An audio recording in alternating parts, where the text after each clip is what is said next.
tens of thousands of people living close to Bali's Mt Agung have so far failed to heed official warnings to come into evacuation shelters.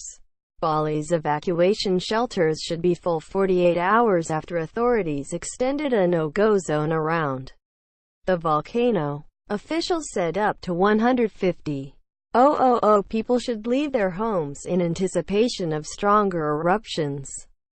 But the temporary shelters are holding nowhere near that number of people. The latest count had just over 30,000 people at the biggest camp in Klungkung, about 20 kilometers from Mt Agung. There are just over 1,000 people, a fraction of the number about 8 weeks ago.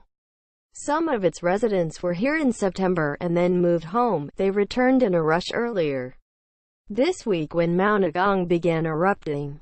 Ketut Kembar, a farmer, said she was frightened when she came down the mountain from her village near Mt Agung after authorities raised the mountain's alert status to level 4.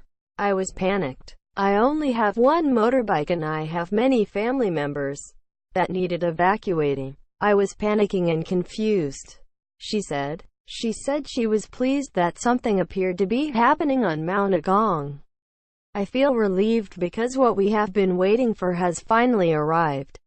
After this is over, I don't have to be afraid to go home, she said. Her family is making Hindu offerings to sell to others, and to try to bring a little luck for themselves. I ask God that whatever His desire is, it can happen quickly so we can have some relief, she said. Construction worker Mayan Masta came to the camp with his wife and 2 boys. It is his second stint. He also came in September and stayed for 40 days. Now, after seeing the eruption, I feel relieved. I hope it is quickly finished so I can go home, he said. At Klungkung, the evacuees cooked the camp's food. Nenga Runyazaya and her 5-year-old daughter Melanie were slicing tomatoes for the day's meals. She often helps, Nenga said, watching as Melanie sliced through the vegetables. We feel sad. Hopefully we can go home quick. Quote, Mt Agung's eruptions are getting stronger, and volcanologists say they are accompanied by strong earth tremors, indicating a bigger eruption is possible at any time.